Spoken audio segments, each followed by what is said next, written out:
ଦ୍ୱିତୀୟ ବଂଶାବଳୀ ଅଧ୍ୟାୟ 11। ଏ ଉତ୍ତାରେ ରିହବ୍ୟାମ ଜିରୁସାଲେମରେ ଉପସ୍ଥିତ ହୁଅନ୍ତେ ସେ ଇସ୍ରାଏଲ ବିରୁଦ୍ଧରେ ଯୁଦ୍ଧ କରି ରିହବ୍ୟାମଙ୍କ ଅଧୀନକୁ ରାଜ୍ୟ ଫେରାଇ ଆଣିବା ନିମନ୍ତେ ଜିହୁଦା ଓ ବିନ୍ୟାମିନ ବଂଶର 1,80,000 ବଚ୍ଛା ଯୋଦ୍ଧା ଲୋକଙ୍କୁ ଏକତ୍ର କଲେ।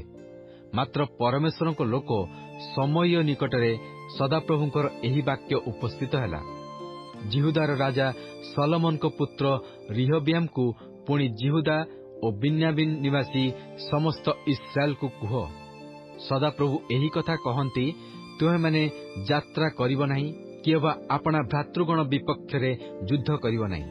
ପ୍ରତ୍ୟେକ ଲୋକ ଆପଣା ଆପଣା ଗୃହକୁ ଫେରିଯାଅ, କାରଣ ଏହି କାର୍ଯ୍ୟ ଆମ୍ଭ ଆଡୁ ହୋଇଅଛି। ତେଣୁ ସେମାନେ ସଦାପ୍ରଭୁଙ୍କ ବାକ୍ୟ ଶୁଣିଲେ ଓ ଜାରବ୍ୟାମ ବିରୁଦ୍ଧରେ ଯାତ୍ରା କରିବାରୁ ଫେରିଲେ। ଏ ଉତ୍ତାରେ ରିହବ୍ୟାମ ଜିରୁସାଲେମରେ ବାସ କରି ରକ୍ଷା ନିମିତ୍ତ ଜିହୁଦା ଦେଶରେ ନଗରମାନ ନିର୍ମାଣ କଲେ।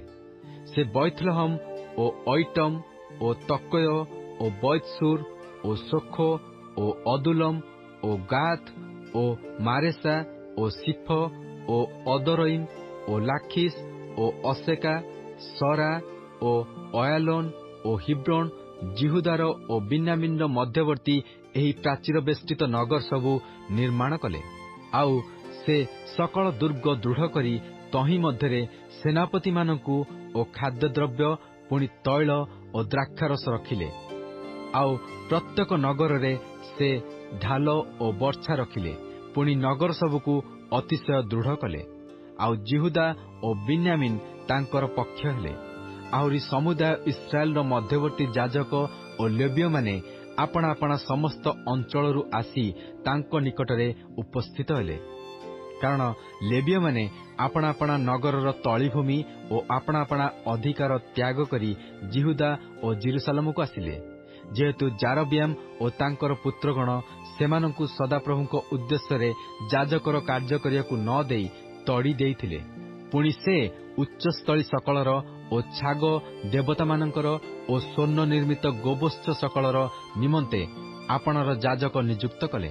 ଇସ୍ରାଏଲର ସମସ୍ତ ବଂଶ ମଧ୍ୟରୁ ଯେଉଁମାନେ ସଦାପ୍ରଭୁ ଇସ୍ରାଏଲର ପରମେଶ୍ୱରଙ୍କର ଅନ୍ୱେଷଣ କରିବା ପାଇଁ ଆପଣା ଆପଣା ମନ ନିବିଷ୍ଟ କଲେ, ସେମାନେ ଆପଣାମାନଙ୍କ ପିତୃଗଣର ପରମେଶ୍ୱର ସଦାପ୍ରଭୁଙ୍କ ଉଦ୍ଦେଶ୍ୟରେ ବଳିଦାନ କରିବା ପାଇଁ ଲେବୀୟମାନଙ୍କ ପଶ୍ଚାତ୍ ଜିରୁସାଲେମକୁ ଆସିଲେ।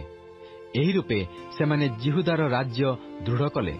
ପୁଣି ସଲୋମନଙ୍କର ପୁତ୍ର ରିହବ୍ୟାମକୁ 3 ବର୍ଷ ପର୍ଯ୍ୟନ୍ତ ବଳବାନ କଲେ, କାରଣ ସେମାନେ 3 ବର୍ଷ ପର୍ଯ୍ୟନ୍ତ ଦାଉଦଙ୍କର ଓ ସଲୋମନଙ୍କର ପଥରେ ଚାଲିଲେ।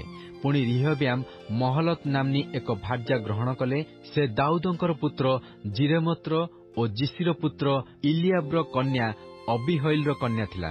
ସେ ତାଙ୍କ ଔରସରେ ଜିଉସ ଓ ସମରିୟ ଓ ସହମ ନାମକ ପୁତ୍ରମାନଙ୍କୁ ଜାତ କଲା।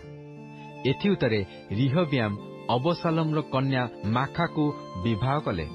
ସେ ସ୍ତ୍ରୀ ତାଙ୍କ ଔରସରେ ଅବିୟ ଓ ଅତ୍ୟ ଓ ଶିଷ ଓ ସଲୋମିତକୁ ଜାତ କଲା।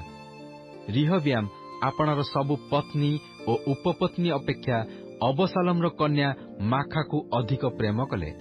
ସେ 18 ପତ୍ନୀ ଓ 60 ଉପପତ୍ନୀ ଗ୍ରହଣ କଲେ ଓ 28 ପୁତ୍ର ଓ 60 କନ୍ୟା ଜାତ କଲେ। ପୁଣି ରିହବ୍ୟାମ ମାଖାର ପୁତ୍ର ଅବିୟକୁ ପ୍ରଧାନ ଓ ତାହାର ଭ୍ରାତୃଗଣ ମଧ୍ୟରେ ଅଧିପତି କଲେ, କାରଣ ତାହାକୁ ରାଜା କରିବା ପାଇଁ ତାଙ୍କର ମନ ଥିଲା। ଆଉ ସେ ବୁଦ୍ଧିର କାର୍ଯ୍ୟ କରି ଆପଣାର ପୁତ୍ରମାନଙ୍କୁ ଜିହୁଦା ଓ ବିନ୍ୟାମିନ ଦେଶର ସର୍ବତ୍ର ପ୍ରତ୍ୟେକ ପ୍ରାଚୀର ବେଷ୍ଟିତ ନଗରରେ ଛିନ୍ନ ଭିନ୍ନ କରି ରଖିଲେ। ଆଉ ସେ ସେମାନଙ୍କୁ ପ୍ରଚୁର ଖାଦ୍ୟଦ୍ରବ୍ୟ ଦେଲେ। ପୁଣି ସେମାନଙ୍କ ନିମନ୍ତେ ଅନେକ ଭାର୍ଯ୍ୟା ଖୋଜିଲେ।